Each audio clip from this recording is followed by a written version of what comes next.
Cinemajaw is sponsored by Overcast, an independent podcast app that embraces the open world of podcasting instead of locking it down. No exclusives, no premium content, no paywalls. Just a great podcast app for everyone. Get it for free in the App Store. And we thank them for their support.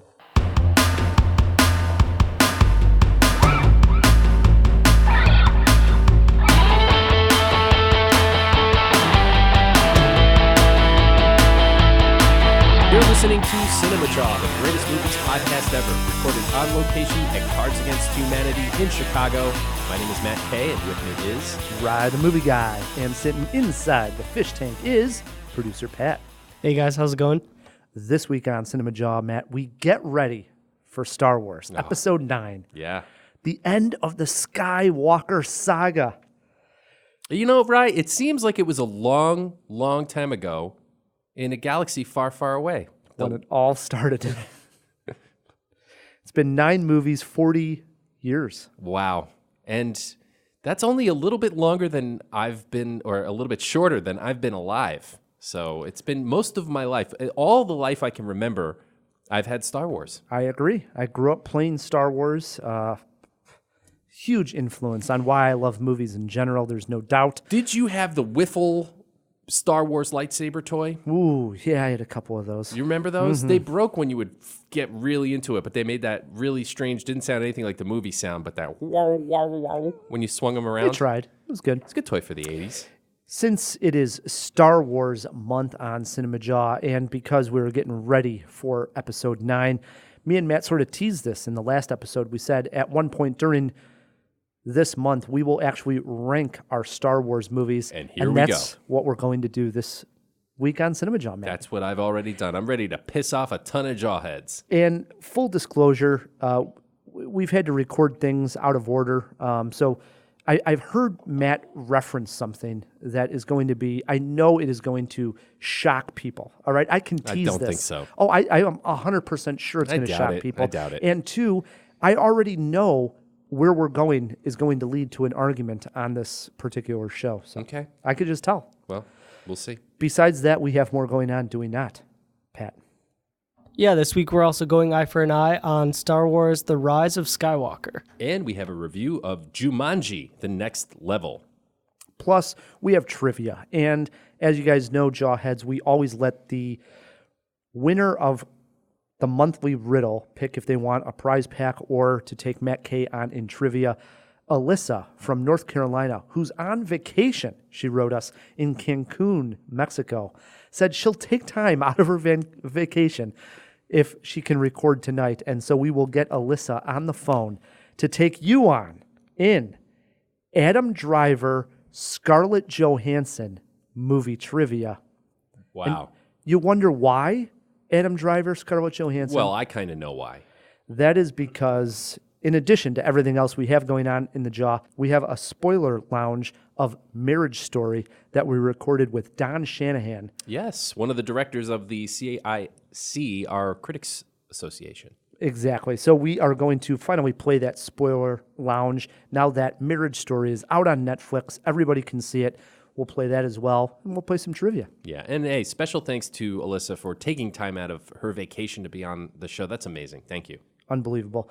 All right, let's get the show rolling here with a Star Wars fact, since it is Star Wars month here on Cinemajaw. All right, this week's Star Wars fact was director Kevin Smith visited the set of Episode 11, The Force Awakens. Smith, infamous for his open and talkative nature, was forced to sign a non-disclosure agreement, and J.J. Abrams had World War II-style propaganda posters titled "Loose Lips Sink Starships" hung up around the set as a reminder to Kevin Smith not to reveal spoilers of the film to the public.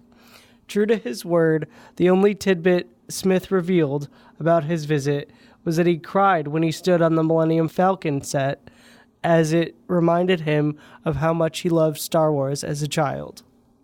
I could see Kevin Smith getting so excited that he could spoil something. Yeah. That makes sense, that J.J. Abrams had to remind him, hey, mum's the word. Yeah, it's fair. It's a good reminder. Although I know Kevin Smith is such a huge Star Wars fan, he would do nothing to jeopardize the property. But sometimes, things slip. So good reminder. Would you like to visit the set of a Star Wars movie? Yeah, dude. Yeah. You wouldn't? I would, but the movies are so special to me, and I enjoy them so much. You wouldn't want to see the magic? Exactly. Sometimes I wouldn't want to see, oh, I see, it's just a movie. Kevin Smith said it brought him to tears, man. We had Star Wars Celebration here in Chicago, and I got to go on. This is just set up for the celebration, but they had more or less set up a Millennium Falcon that you replica. could take pictures of them. Same thing. I mean, it was awesome. Just going on there and just being like, oh, man, this is so cool. That was the longest line of all a Star Wars Celebration, was to walk on sort of the fake set that they had put up for the celebration and take pictures. It was awesome. I literally, it was incredible. Ugh, jealous. Got to sit at the chessboard and, Yeah. So cool. Play Chewie. So much fun. All right. Brings us to Eye for an Eye. What do we got going on, Pat? This week, we're going eye for an eye on Star Wars The Rise of Skywalker. Oh, my God. There's another Star Wars movie? I didn't know. It's a shocker. The surviving resistance faces the First Order once more in the final chapter of the Skywalker saga. Some interesting notes. J.J. Abrams becomes the first person besides George Lucas to direct multiple Star Wars films. Kerry Russell is in the cast, and the runtime is reportedly 2 hours and 21 minutes. Wow. That's kind of long. Good tidbits there. That is interesting when you think about it. This is George Lucas's baby, the whole universe.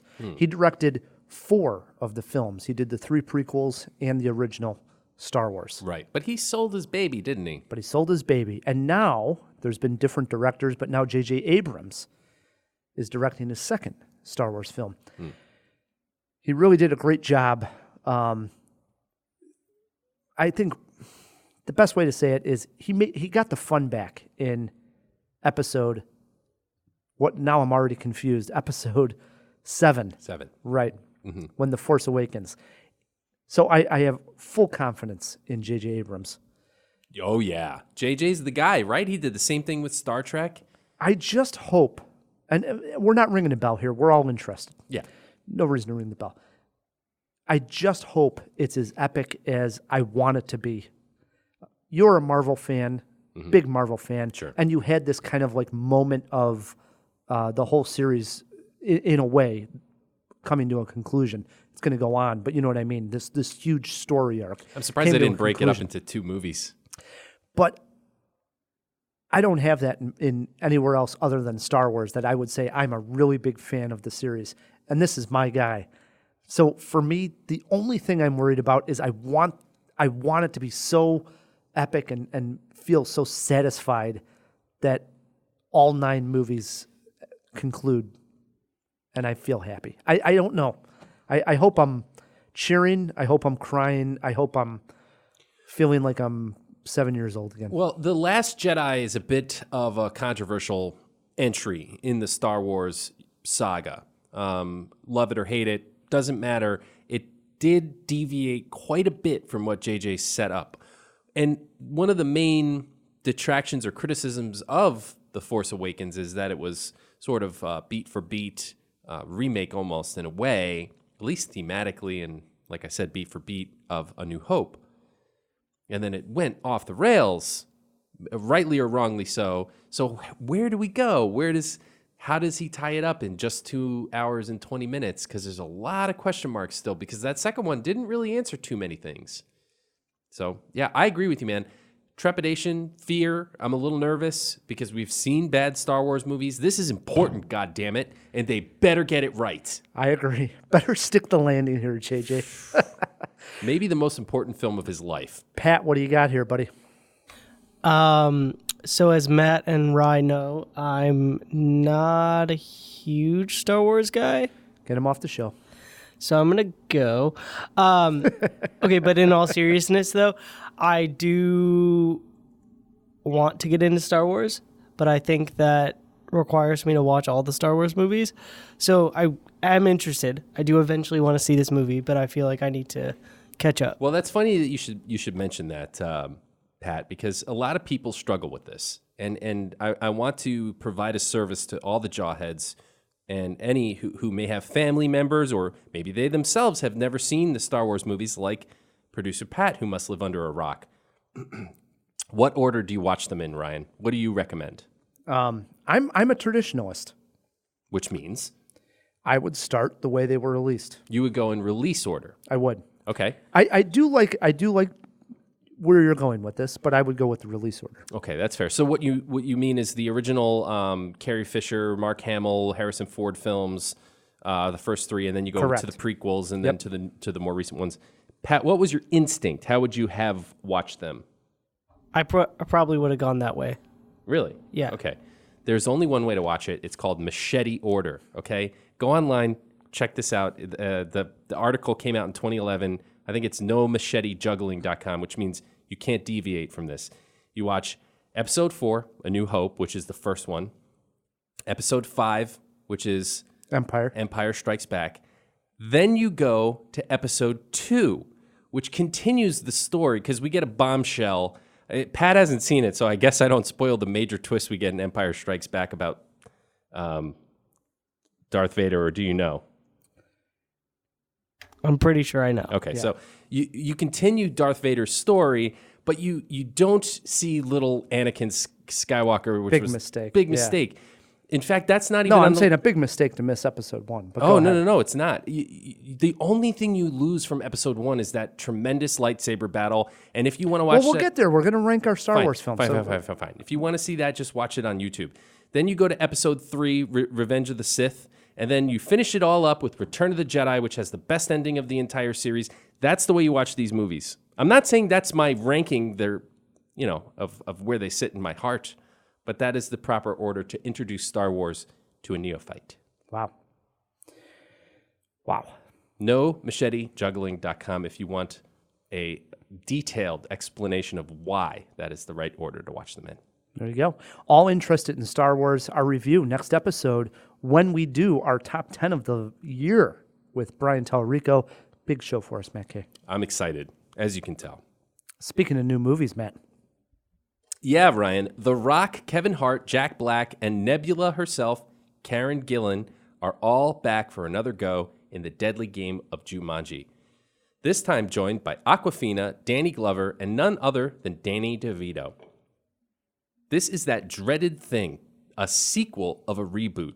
The aforementioned was pretty good, but will this cartridge fit back into the console, or is it time to upgrade? We plunked in a quarter to find out.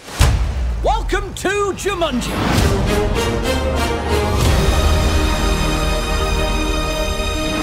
This next venture is even more challenging. And remember, the future of Jumanji is in your hands. I have one important question. Who is Jumanji? Is that Barbara's boy? We're gonna die. We did die. Are we in hell? I knew it. Oh my God. This is a whole new thing. You got to have eyes in the back of your... Few of us were betting heavily on 2017's Jumanji, Welcome to the Jungle. Even though the cast was strong, they have all separately made some duds, and it seemed like a cashing in on the nostalgia for the 1995 classic. Speaking of the 95 classic, the tone seemed plain wrong for the property. The original was actually quite dark and even scary, and not a picture I'd show to kids under 8, while this new one seemed bouncy, fun, and lower stakes. However, it was a surprise hit. Much, much more than any of us expected, especially from a title like Welcome to the Jungle.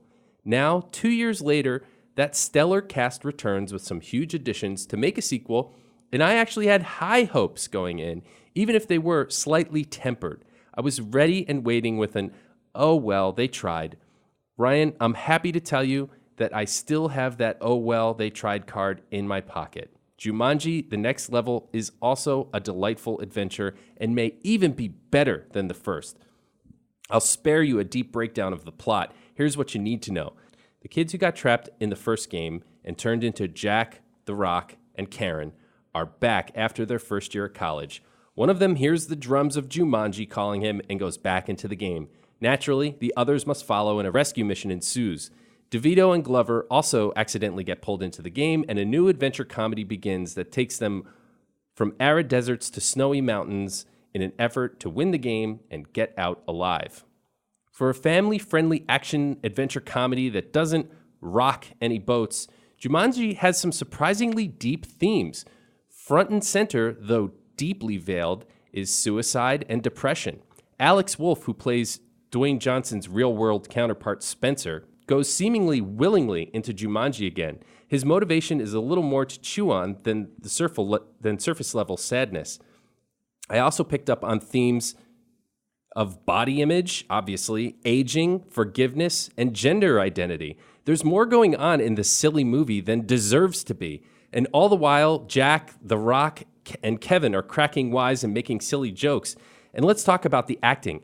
Each of the leads plays at least two different people, and the way they embody a different character without a costume change is impressive. Seriously, when you're watching, remember to take a step back and appreciate what a good acting job you are witnessing.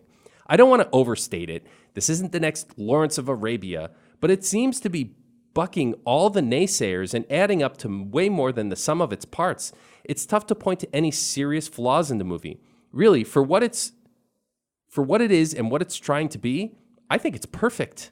Wow, perfect. I didn't think you'd say perfect. But shockingly, Matt, I would say this was just as much fun, if not more fun, than the first one. And I think that's what your review sums up as well. Neither of the films I will probably remember as time passes. Both are fun time at the theater, but let's be honest. A year from now, I'll forget exactly what Jumanji 2 was all about, right? Yeah, maybe. Stand out here, Kevin Hart playing Danny Glover.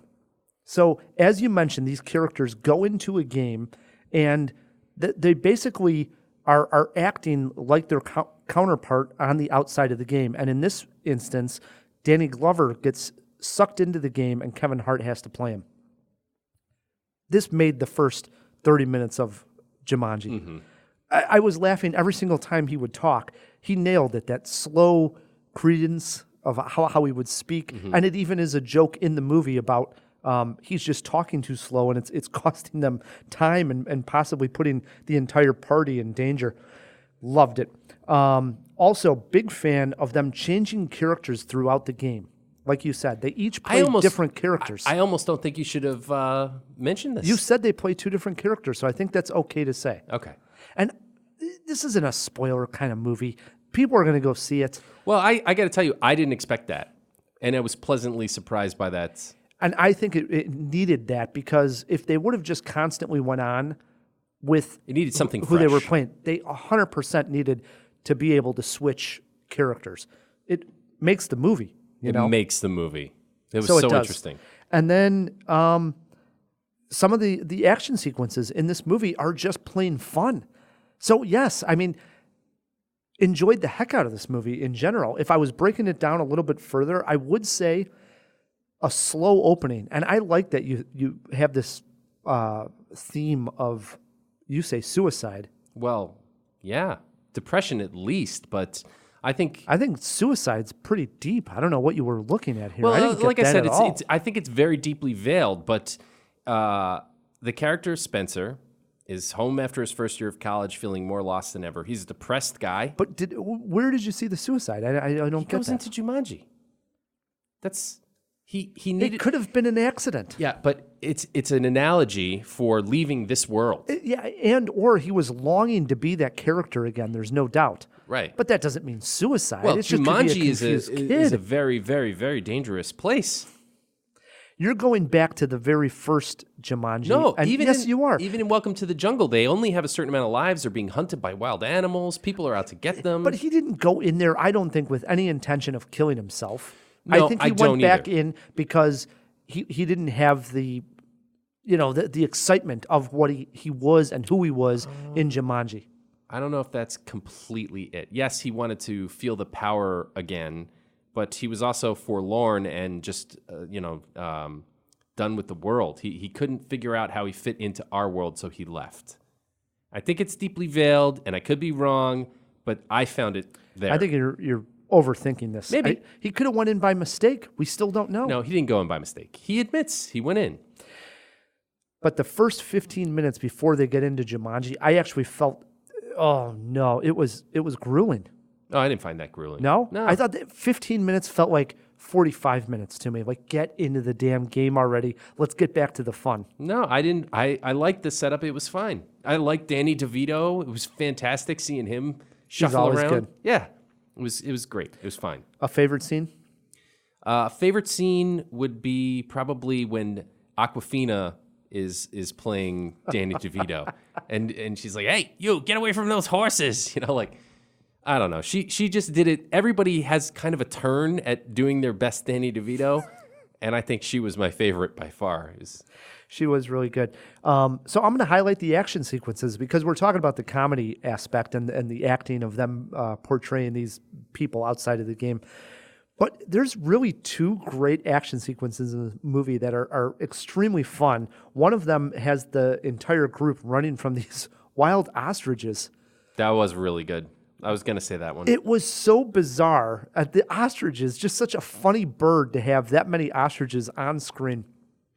And the whole look of it and them trying to get away, it works because you're laughing the whole time at the absurdity of it, but it's also sort of thrilling, right? Yeah. It's action-wise, it works. And then there's this other great sequence where the group has to get across these swinging bridges, and the geometry comes into play of what bridge to get on. And if that wasn't enough, they have these wild killer monkeys chasing after them, which were actually quite terrifying. They were scary, yeah. I agree. love those two scenes. Those are both great sequences. Yeah. It was a lot of fun. You got a movie poster quote here? Jumanji, The Next Level's got game. What do you got? You didn't like that, huh? No. Like a rehashed video game. Fun. But we've seen it before. I mean, that's kind of wordy for... Yeah. All right, how about this one? I wrote down two just in case. Oh my God, you cheat. Go on. Press play one more time. It's fun.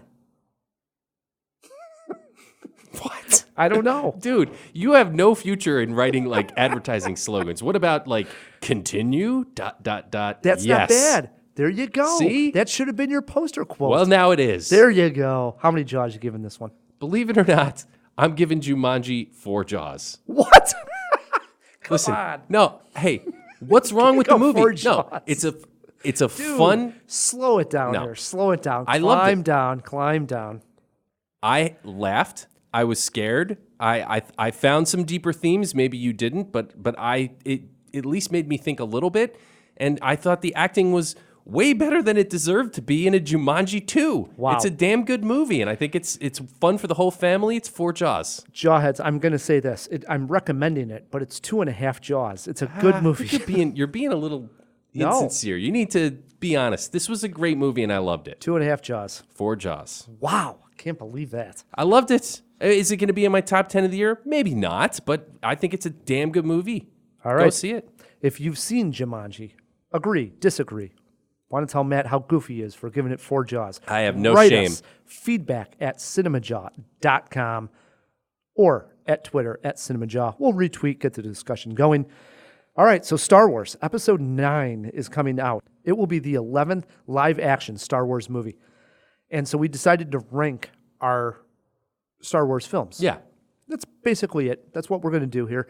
And I know for a fact, hearing Matt talk about certain movies in the Star Wars universe, that we are completely opposite ends here for the most part. So How do you want to do this? I was going to say, do you want to go sort of rapid fire, say what your number 10 is, argue, go on and forth? I think that would be fun. Okay, we let's sort do of it. go fast, furious, and I'll tell you when you're wrong, okay? Well, I'll tell you when you're wrong. I like it. Okay. All right, what you got at number 10? Mind you, we're not putting the Clones movie, the animated movie. No, this is live action. Right. Yes. Number 10. This is the worst Star Wars film of all time. It's hands down. I'm 100% sure of this. I hated this movie, and when I watch it, I'm embarrassed for it. Attack of the Clones, number 10. Wow. I hate sand. Terrible line. Worst of the prequels. Nothing works in this film. Way too heavy on the CGI. The opening chase scene is terrible. The droid factory is actually laughable at this point. And even the main battle scene at the end when our heroes are chained up and these giant beasts are going to come, all of that looks so phony. And it was all sold that the savior of this was going to be this Yoda lightsaber battle. But go back and look at it. What are we watching? A CGI Yoda twirling around? It's not good. Nothing in this movie is good. It's the worst Star Wars movie there is. 10.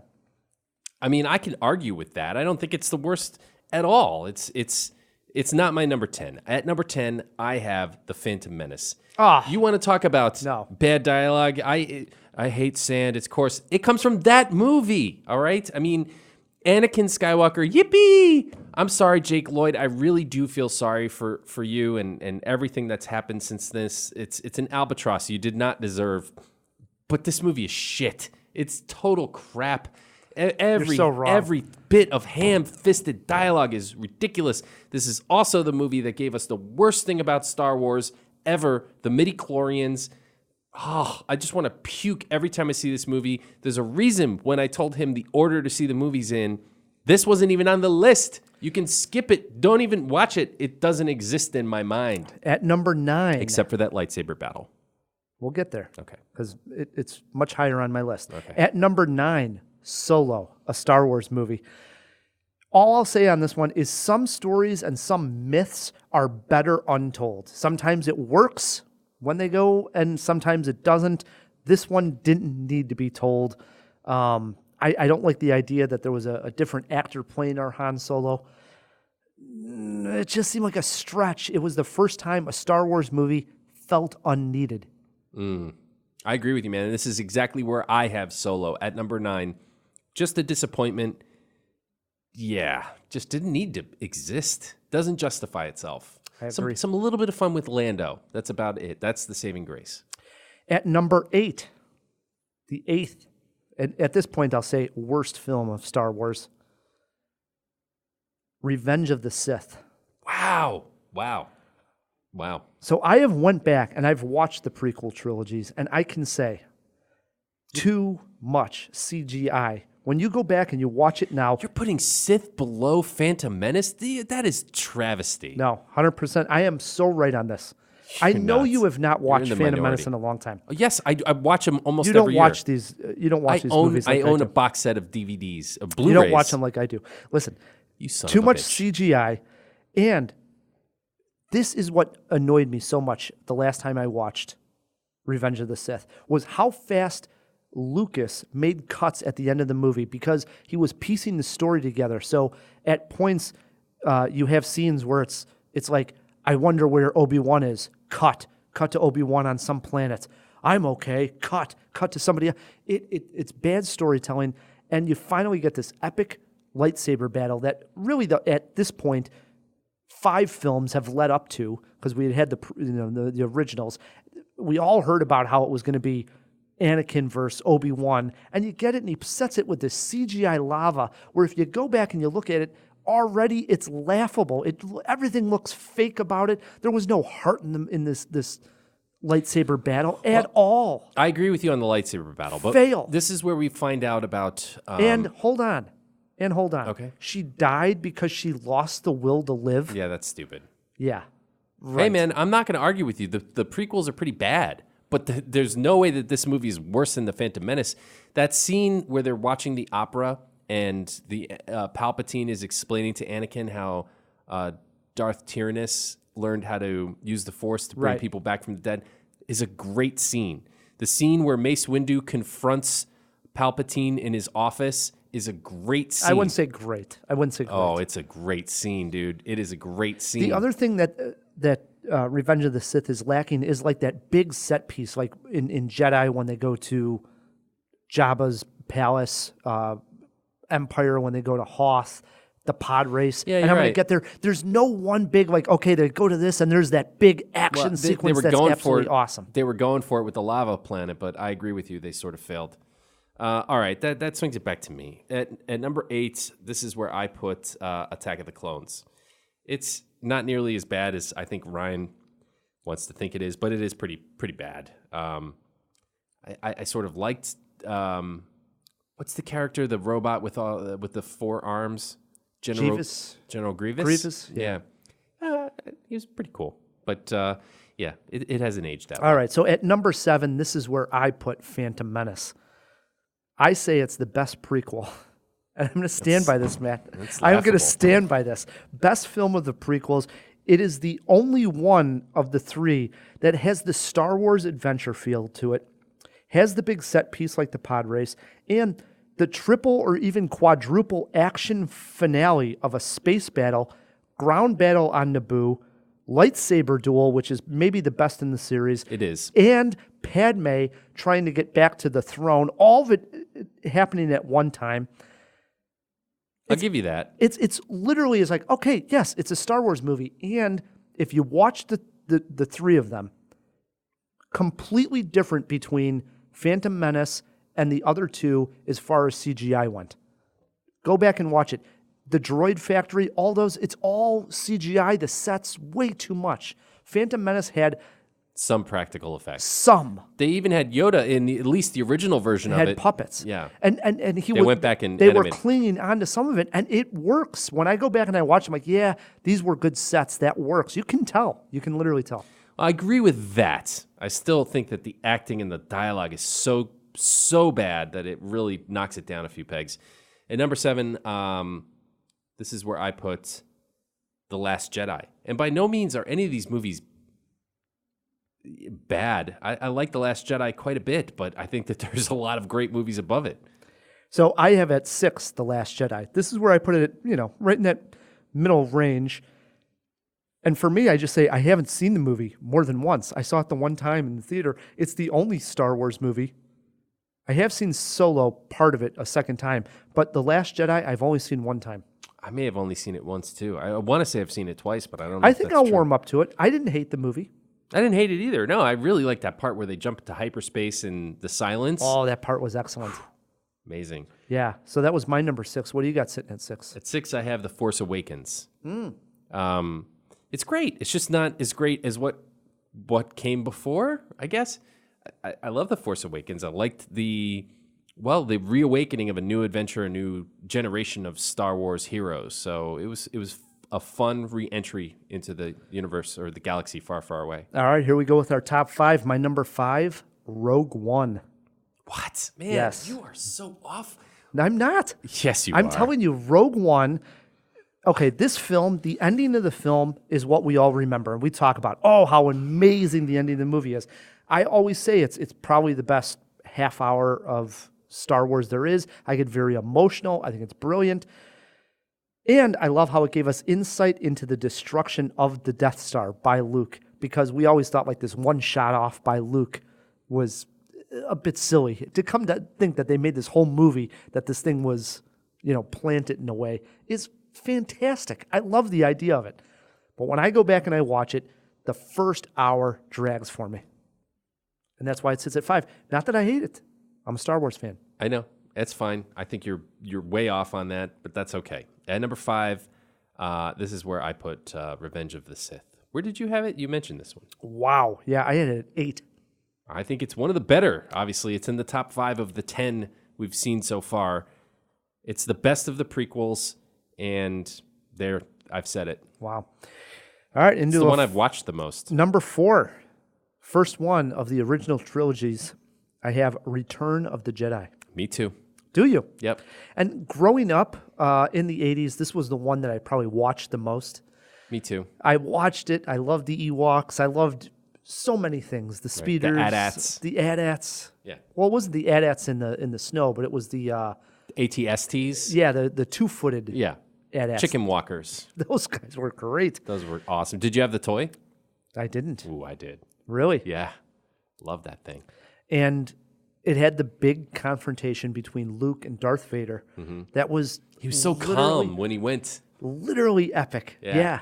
He was. I mean, he was just such a hero, At that point, yeah. And I love when the whole time when like he's fighting Vader and he's willing to like put down his guard, He's like, I won't fight you. And then Vader's still like, then you will die. Yeah.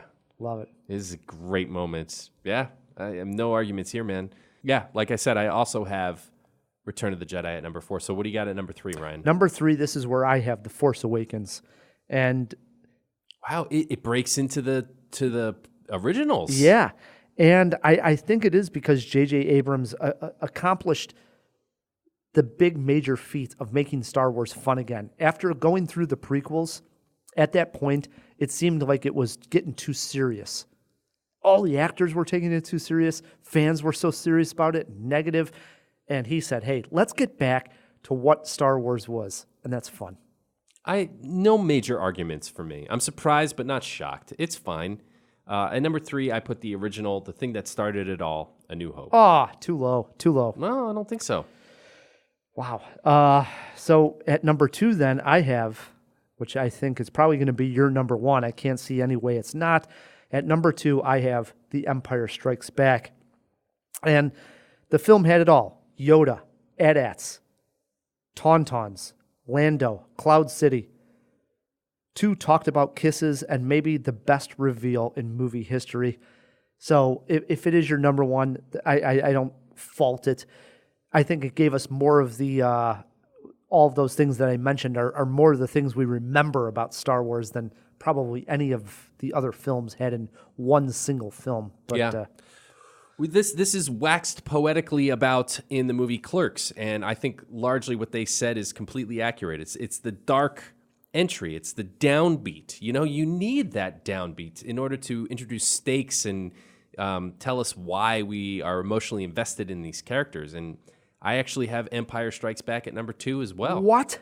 Yeah. I don't even know what that leaves at number 1. I'm confused here. Holy do the cow. math. All right, what do you got at number 1? So at number 1, I'm a purist. I have A New Hope, the one that kicked it off. And I'll just say this really quick. I love how rough the film is in a way. Lucas came out and he did the special editions in like 97-ish, right before he was about to do the prequels.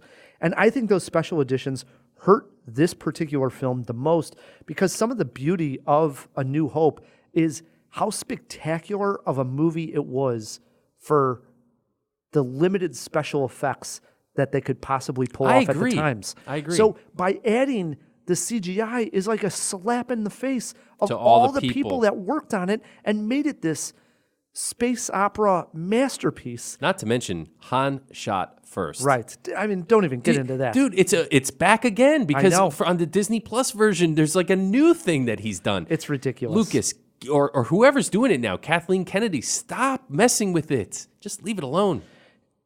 I go back and I watch A New Hope, and it's my favorite.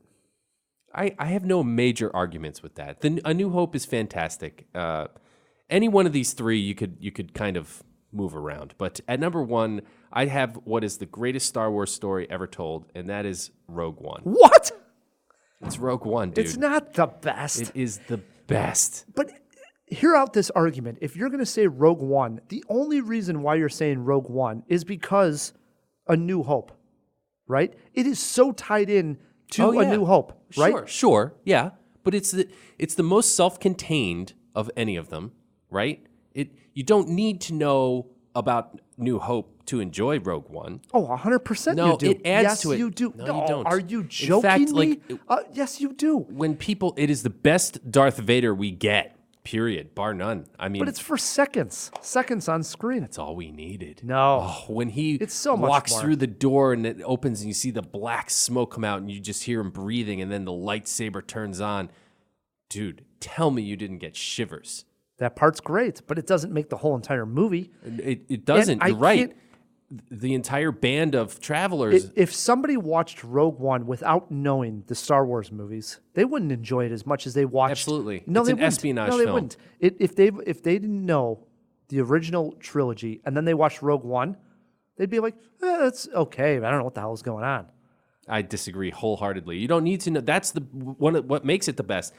It has no connection to the larger Star Wars universe aside from that disc that gets passed through the door at the end with the Death Star plans. They could have been stealing nuclear codes. It doesn't matter. That's the MacGuffin. It's an espionage military story about people who use any means necessary to get the job done. And they're supposed to be heroes, but they're doing some nefarious things. And I think that's what makes it so good because All the other ones are like Disney heroes, and here in Rogue One, we get some real freaking people. Wow. Can't believe you have Rogue One, your favorite. It's the I'm best. a little shocked. I'm a little shocked. You shouldn't be. It's the best one. Wow. All right. Wow. Let's have a beer. Let's take a break. Okay. When we come back, we have Spoiler Lounge of Marriage Story, now out on Netflix. Most people have seen it. We want to delve a little bit deeper into the review. When we had Don Shanahan here, we did just that. So we'll play that for you. Plus, Matt Kay versus Alyssa in Adam Driver, Scarlett Johannson movie trivia. Stick with us. Let's all go to the lobby. Let's all go to the lobby. Let's all go to the lobby to get ourselves a treat. Cinemajaw is sponsored by Jiffy On Demand. Jiffy On Demand? Yeah, that's right, Ryan. Wouldn't it be great if you had sort of an Uber for anything you need done around the house? You need an electrician. You need a plumber. You need an HVAC guy. Maybe you just need a light bulb changed or something broke. That sounds lovely. It is. It's fantastic. It's just as easy as calling an Uber, and all of their workers are vetted and licensed. These are guys that are trusted. And if for some reason something doesn't work out, Jiffy has a 100% satisfaction guarantee, Ryan. So let me get this right. Jiffy On Demand is an app on the phone?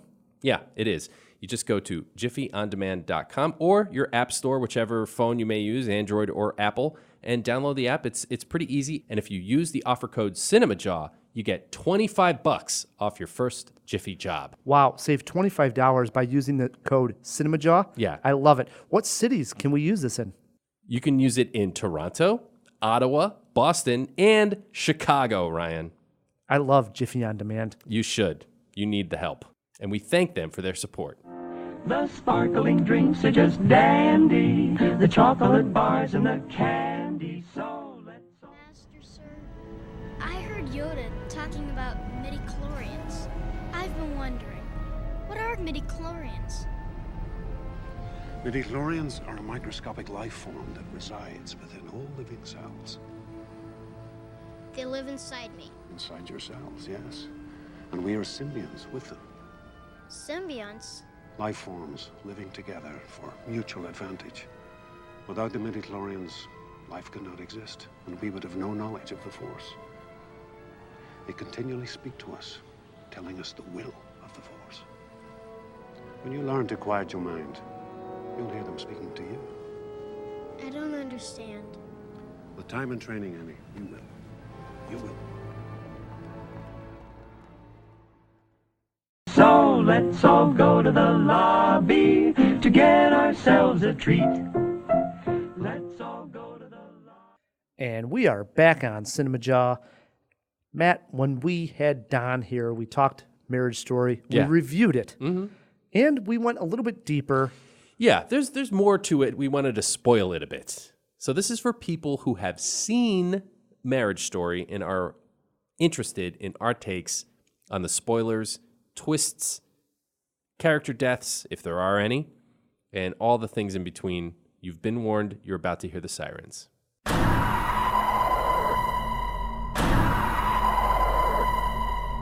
This is a warning. You have entered the Cinemajaw Spoiler Lounge. Plot details, character deaths, twist endings, and everything in between will be discussed. Only continue forward if you have seen the movie in discussion, or do not care if something is spoiled for you. Again, this is a warning. All right, you're in the spoiler lounge here, Matt. We heard the warning bells. Yes, the warning bells are here. It's the Cinemajaw spoiler lounge. We have seen Marriage Story, and we didn't want to go into full detail because we knew people hadn't seen it at the time. Right. It's not called Divorce Story. It's No, called Marriage it Story. is. So we don't know what's going to happen. Matt, you had an interesting question regarding Marriage Story. Yes, and for the last time, spoiler alert, if you haven't seen the movie, I'm going to spoil it right here. If he doesn't cheat, if Adam Driver's character Charlie doesn't have the moment of infidelity, do you think those two get divorced? You or me first? I was actually going to say I still do think that they get a divorce. I don't think it happens probably right away. I agree. But I think that these two people were drifting apart. There was enough shown there to us that the characters weren't going to get along long term, that they both had different goals. And I think Scarlett Johansson's character explains to us that she realizes that she had sort of lost herself. There's that moment where her actual thought process is that her life came alive.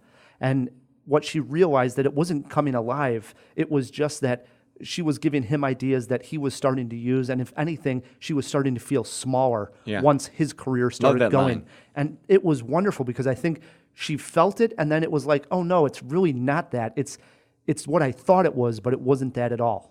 She wasn't feeling it alive. I'll follow that. I don't think they get divorced right away. I think they kick that can down the road for a few more years. I think they get to that point where, all right, we have professional differences, we have creative differences, we don't have loving and infidelity differences where it's one of those you stay together for the kid divorces. They get divorced when the kid's 18 instead of 8. Just to get the kid through school, not have to do any custody things. Just it would be a loveless, tough 10 years. My goodness, but I think they do the separation thing. They especially if they're actors of the top 1%, the theater person, like a Hollywood person. They be ships passing the night, but it wouldn't. I agree. It would not be as immediate. Would not be as volatile. What do you think, Matt? Oh, that's interesting, man. I don't know. I guess I'm hopeful. So the whole point of the movie, at least. I don't know. I don't want to say the whole point of the movie, but the one thing you're holding on to threads. You want to see these two get together. Yeah. Again, I mean, I think that's just every sad romantic tragedy. But the thing at the end that they don't tie up, which I found so annoying, Laura Dern says, and when he's in L.A., you get 55% of custody, and he gets 45. And she says, Scarlett Johansson says, but I didn't want that. Right. And then cut to them signing the marriage papers. And here's the moment, right, where you think they're both going to throw him out the window and run and get back together. I knew that wasn't going to happen because it wasn't that kind of movie. But my point is that was completely unresolved. It was resolved, actually. Oh. Because that was set up for that nice moment at the end when the kid was sitting on the curb and she said, hey, you want to take him home tonight? And he said to Scarlett Johansson, but it's your night. And she said, no, go ahead and take him. Yeah. Meaning, look, the lawyers went through this whole entire thing to get you that extra 5% of time with them. But at the end of the day, these two, it actually was going to be a win. It wasn't. Right. They weren't going to get back together in that fairy tale way,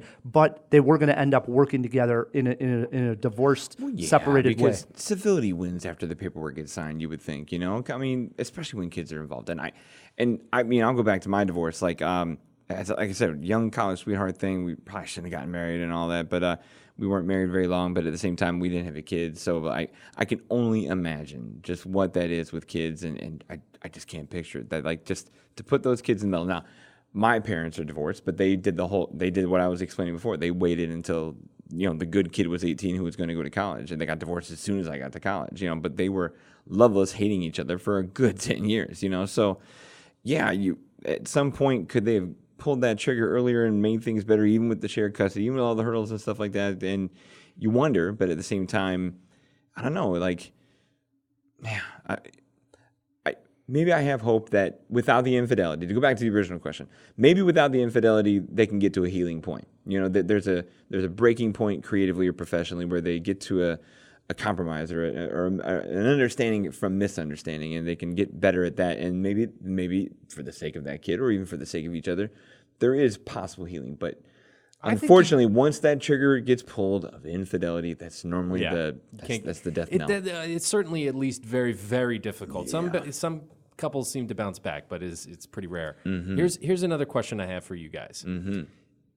Who do you think, or let me phrase it this way, do you think Noah Baumbach was successful in making this movie balanced between the two characters, and we're all men in this room. We are. Let's admit to that fact. But do you think it is successful in portraying both of the characters sympathetically, or does it make one of them seem to be the selfish one, the one at fault? Yeah. Who do we identify with? Well, I mean, we're men. We're going to identify with Adam. But at the same time, no, I think the selfishness, the unchecked selfishness of Adam Driver's character is very overwhelming and becomes very clear. And then, of course, he still has the mistake of infidelity where this is skewed to be a woman's victory, and that's okay. Women can use a little victory in this, and I think that's all right. The woman has the better lawyer. She has the better relationship with the kid. She has the better career going forward. So I know that I don't want to ever tie. It would never make my review, and I would never tie this to Me Too and things like that. But it's okay. It's worth discussing. It's worth discussing, but at the same time, this is a very fair place to give a woman a win because she earned it. She deserved it, and it's fine. But at the same time, this is not Noah bashing fellow men. I think it's because we talked about just with that last question where it's a sliver of a difference of a situation where they're probably okay. And I think that is the better balance of normally when we see these movies, there's such an egregious mistake that it's painfully obvious. Right. And we don't have that. We have something that could be healed, could be worked, could be very real. So I think that's where the balance is. I still think it's skewing to make Adam wrong, and that's all right. I go back to the word honesty. I think this was Baumbach being as honest as he could about the situations that he's seen. I read an article that, he went through a divorce, so he's got this, history and experience, but he also interviewed friends, lawyers, family, people that went through things, and I think he was just trying to be as honest as he could and tell a story. Probably the most hard-hitting, powerful story. I think the most hard-hitting gender imbalancing moment is Laura Dern's speech, putting Mary and Jesus on the table there. That was pretty. That's great. pretty ballsy. It was great, and again, written by a man. So and spoiler alert, when she gets up there and tears the whole institution of the idea of women down to and it says we're not going to be that, or you shouldn't be that. Like that's the moment, as if you didn't have the moments earlier. That's the moment where nope. They win, So this movie has a layer of gender inequity within the story, cooked in. That's interesting. Really quick, did anybody here think that little knife that Adam Driver's character carries? What a scene! But I actually did think it was going to come up when it was first shown. It's shown in really quick. You don't show a gun and not fire exactly, it. Right? So I saw this knife and I thought, oh no! I thought if this goes the way and he ends up killing himself with that knife. I wasn't sure if it was going to go there, but it crossed my mind. And then when that happens, where he cuts his arm mistakenly and he's bleeding and he's trying to get that lady out the door, hysterical. One of the funniest scenes of the year, I thought. That was really funny. And an odd scene because you want to laugh because it's comedic, but at the same time, like, oh crap, is he all right? Oh man, this is not the right time. You're rooting for him not to screw this up because we don't get Scarlett scene with the Observer and all that. So you're really hoping for him not to screw this up. And didn't they get the paper towels right? That happens to me all the time. Absolutely. When you can rip a paper towel anytime, but when you only need a couple, the whole entire roll just won't stop coming. He's got his foot up there. He can't get the paper towels. Crazy. I want to see Kylo Ren do that in the next Star Wars movie. Oh, because that's acting right there. Yes. Yeah. Oh, one last thing. Last thing on this one here, guys. Ooh, hit it. So did either of you pick up on this very subtle, or at least maybe completely unintended Jojo Rabbit reference when she ties his shoe at the end? I think it was completely unrelated. But unrelated. It's a reference now. The old adage is, you couldn't tie your shoes without me. And guess what? He still couldn't tie his shoes without her, even after divorce. Right. It's the old adage of that. That's a nice little slide put to there. Now, don't get me wrong. That hits like a ton of bricks after Jojo Rabbit and where her shoes were tied or untied. Yeah. So, no, I think it's a very poetic finish. Is it a cheesy / corny one a little bit because most people know the old adage of you can't tie your shoes without me? Yes, but that's a perfect ending now. I liked it. It was. And Adam Driver singing? Yeah. I did not see that coming. Who knew? And what a song. Yeah. Oh, I know. Yeah, I was trembling. I felt my lip. I could feel the emotion. I'm like, damn it. And he's going to keep going because then you think he's done with the first verse. Yeah. And you're like, all right, I didn't cry. And then here comes the second verse. Yeah. No, he's going to get me. Yeah. With the key change and everything, man, he really nailed that. That was a good piano player, too. Because I totally agree. And if there's a person who I did not think could sing, it's Adam Driver, who has the most monotone, weirdest voices in the business. And here he comes belting out this tune. That was amazing. Awesome. He was that good. was awesome. All right, that was our spoiler lounge. Hope you guys enjoyed it. If you agree, disagree, want to leave us a comment, feedback at cinemajaw.com. Do it, Jawheads. Thanks, guys. Marriage Story, one of the best. No arguments. Yep. All right, Matt, we come to the end of a great Jaw here, but we got to play some trivia. Of course we do. Yes. And as promised, we've been doing this all year. When someone wins a riddle, we give them the option. Do you want a prize pack or do you want to take Matt K on in trivia? Yeah. And lo and behold, the last couple have wanted to take you on in trivia. Well, I hope more do. It's fun, frankly, to get to talk to Jawheads, and I always lose anyway. It is fun. And so on the phone, I believe calling in from Cancun, Mexico, we have Alyssa. Welcome to Cinemajaw, Alyssa. Hey guys, thanks. So, Alyssa, how long have you been listening to Cinemajaw? Around 4.5 years now. Wow, that's amazing. Thank you for listening to that long. How did you come across us? I was curious. So I was listening to Stuff You Should Know, and they were talking about how one of them was on your podcast, Cinemajaw, and how it's a movies podcast, and I love movies, so I was like, well, I need to check this out. So I checked out your podcast, and it was awesome, so I was hooked. Wow, that's totally cool. It is. And I got to give you props. We hear from a lot of Jawheads on these riddles, and there's like a good group of them that answer almost every single riddle correctly. Yeah. And Alyssa, you're one of them. You wouldn't you say you've answered almost 100% of them? Close to it, right? And anytime I answer, I seem to get the right answer. Right. This year I haven't answered as many because I've been busy, but last year I got all 12. Yeah, there we go. Boom. Well, thanks again. Yes, hopefully she's as good at trivia as she is the riddles, because I love to see Matt K lose. In honor of Marriage Story, which we did a spoiler lounge of, we are playing Adam Driver, Scarlett Johannson movie trivia. It works like this. Alyssa, you're our guest. You get to choose if you want to go first. Let Matt K go first. There are steals, and if you get hung up on any questions, you get one pick-me-up, Pat. Producer Pat has clues to all the questions. What do you want to do, Alyssa? I think I'm going to need to go first. Nice. All right. Question 1 over to Alyssa. Adam Driver starred in his first Spike Lee directed film last year. It also starred John David Washington and Topher Grace. What was the name of that movie? Ooh. Spider-Man. That's the only thing I can think that Topher Grace has been in.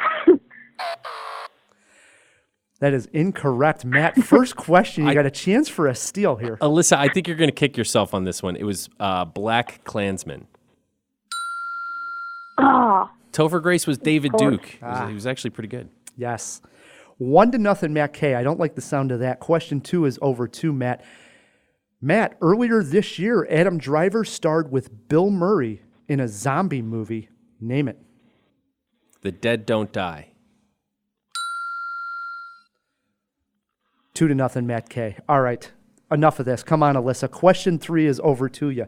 In 2013, Scarlett Johannson starred in Don John.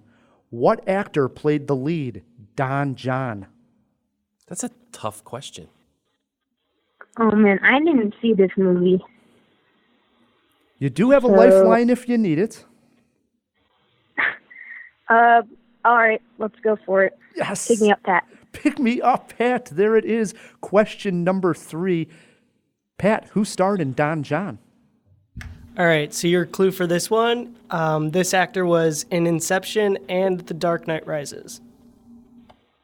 So he was in Inception, Dark Knight Rises, Brick, and Don John. Is that Joseph Gordon-Levitt? Yes. She is on the board. Can we get a thank you to Pat? No. It is 2-1, Matt K. Sorry. Thanks, Pat. There you go. Question 4 is over to Matt. Matt, Adam Driver starred in this 2014 Noah Baumbach film that starred Ben Stiller and Naomi Watts. Name the movie. Man, I had to go Joseph Gordon-Levitt one. Noah Baumbach. The Squid and the Whale. I don't know. Is that even Baumbach? That is incorrect. Alyssa, you got a chance for a steal here and to tie the game. Adam Driver starred in a Noah Baumbach movie. It also starred Ben Stiller and Naomi Watts. What was the name of it? What year is it? I don't have the... Oh, 2014. 2014. Ben Stiller. Ben Stiller, Naomi Watts, Adam Driver.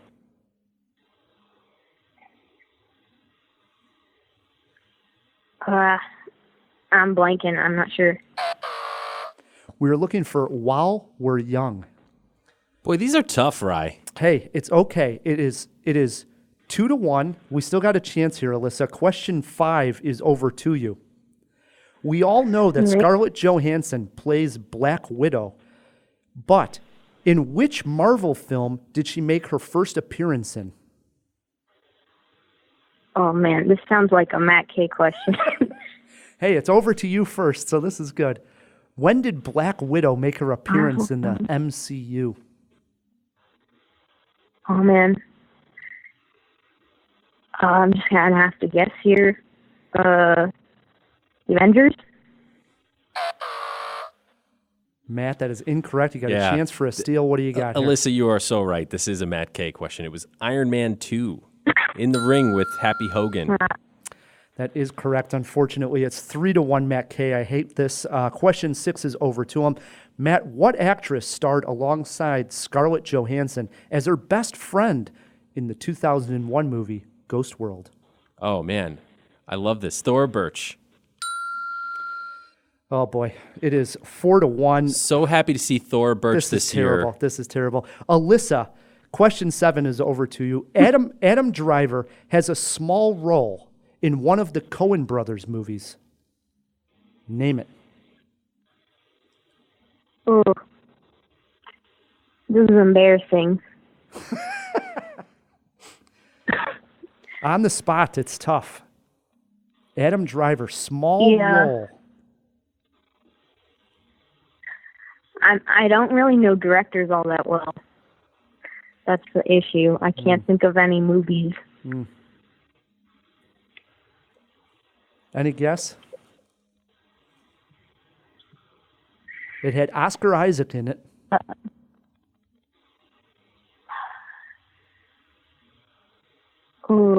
No, sorry.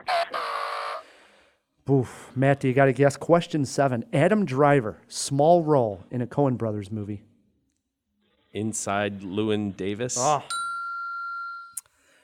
5-1, Matt K. And the last question of the game is over to him. Matt, speaking of the Coen brothers, Scarlett Johansson appeared in one Coen brothers film. It came out in 2001, and it starred Billy Bob Thornton, Frances McDormand, and James Gandolfini. You do have a lifeline if you need it. Okay, why not? All right, pick me up. Pick me up, Pat. Question 8. What was the name of that Coen brothers movie that starred Scarlett Johansson? Wait, that one's easy. Is it? I don't know it, Alyssa, at all.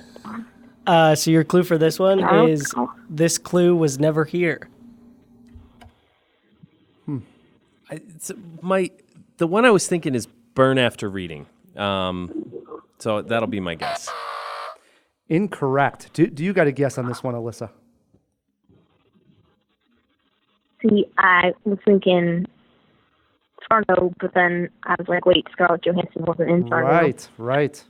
That would not be it. Starring Scarlett Johansson? Well, she makes an appearance in it, but it has Billy Bob Thornton as the main star of the movie.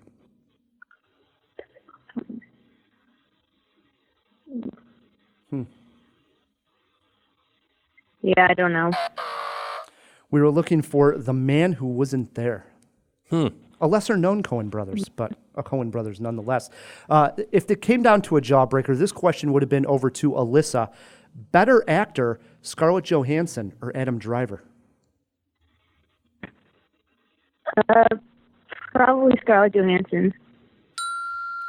We'll give that to her. The real jawbreaker was this. Age of Billy Bob Thornton closest to. Matt, do you got a guess?